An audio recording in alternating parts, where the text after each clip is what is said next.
At the beginning, it was much more helping the poor. And on one side. On the other side, it was a very political movement. Ideal Import, for example, Ideal Import in the 70s, end of 70s and beginning of 80s mainly, they were supporting the socialist countries. So for example, there was the revolution in Nicaragua, 97, so coffee started to be imported, small quantities, sometimes quality more or less, but it was a political war. On the other side, there was church organization, and this was more helping the poor. Now, it started to be a partnership relation. And, but it was mainly to provide development opportunities for marginalized producer, for small-scale producer. The second part of the fair trade definition, the global fair trade definition, is very important for the fair trade movement. Fair trade organizations, backed up by consumers, are engaged actively in supporting producer awareness raising and campaigning for changes in rules and practices of conventional and international trade. Why this is important?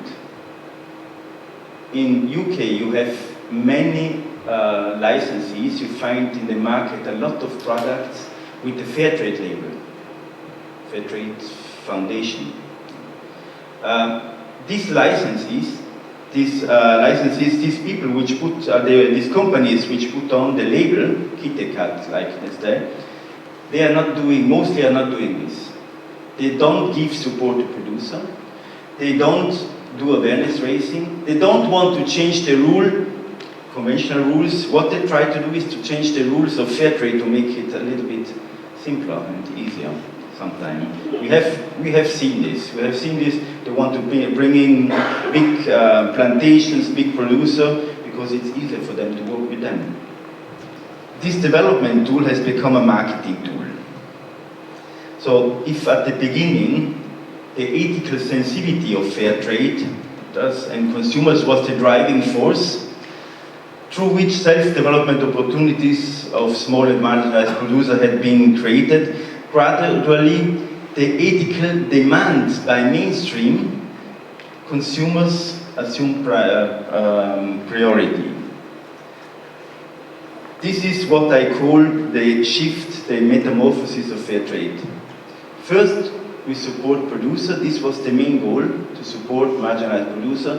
Then there are consumers, they are requiring ethical, clean products. So this is the main goal. And this is the shift what has happened. So if at the beginning there was self-development of producer was the main goal, gradually the objective has become to guarantee against exploitation. Big difference. It's not bad. I'm not saying it's bad. Guaranteeing against exploitation is a good thing. But as a real fair trader, we continue to support small producers. This continues to be our main goal. Originally, the excluded and marginalized communities were the final beneficiary of fair trade.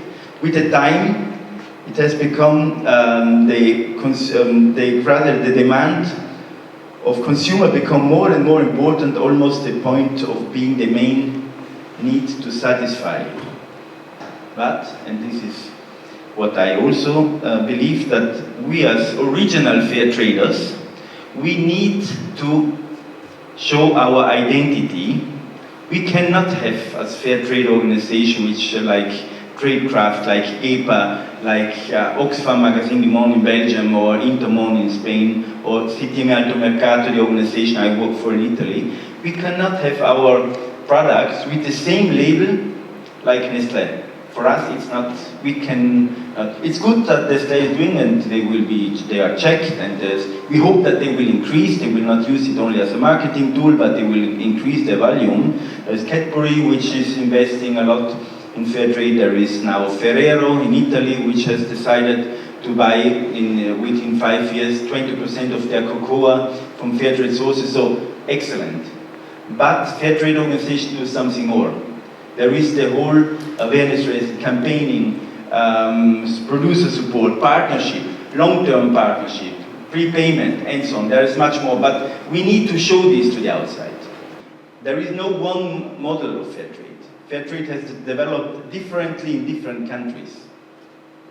And therefore, things like this happen in one country, Nestlé can become the label, in other countries it will not become. So far, we don't know what will happen tomorrow.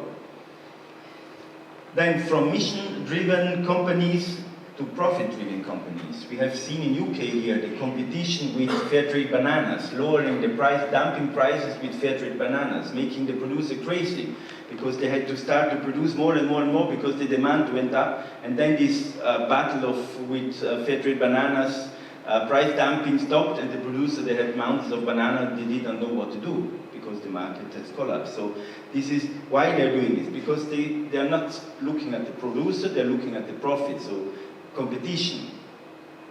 Then fair trade products change their identity from development and awareness raising tools to certified socially clean products. The basic are the standards or the criteria or the principle or whatever you call them. Often people, they put on a logo and people, you are ethical, there are many words what people use. First thing what a consumer should do, what are your standards?